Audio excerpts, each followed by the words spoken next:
लग्नाचे दागिने म्हणजे श्रीमंत पेशवाई दागिने. नाशिकचे सुप्रसिद्ध सराफ मयूर अलंकार सराफ.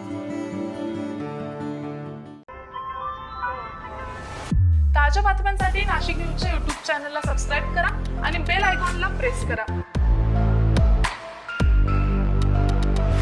नाशिक त्र्यंबकेश्वर रोडवर गेल्या तासाभरापासून वाहतूक पूर्णपणे ठप्प झाली आहे. शहरातील प्रमुख मार्गांपैकी एक असलेल्या त्र्यंबक रोडवर ABB सर्कल ते ITI सिग्नल दरम्यान सुरू असलेल्या रस्त्याच्या कामामुळे मोठी वाहतूक कोंडी झाली आहे. गेल्या 1 तासापासून अनेक नागरिक या कोंडीत अक्षरशः अडकून पडलेत. विशेष म्हणजे सिटी सेंटर मॉल, महात्मानगर आणि मायक्रो सर्कलच्या दिशेनं जाणारी वाहतूक मोठ्या प्रमाणात विस्कळीत झाली आहे, तर काही ठिकाणी वाहतूक पूर्णतः ठप्प झाल्याचं चित्र आहे.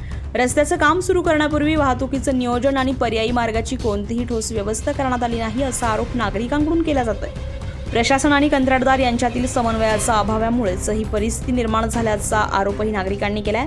अचानक रस्त्याचं काम सुरू केल्यानं वाहनांची मोठी गर्दी झाली आणि पाहता पाहता संपूर्ण परिसरात वाहतूक कोंडी निर्माण झाली आहे. एकीकडे कुंभमेळ्याच्या पार्श्वभूमीवर शहरातील रस्ते आणि वाहतूक सुरळीत करण्यासाठी प्रशासनाकडून नियोजन केलं जात असताना दुसरीकडे प्रमुख रस्त्यावरच अशी वाहतूक कोंडी झाल्यानं प्रशासनाच्या नियोजनावर प्रश्नचिन्ह उपस्थित होत आहे.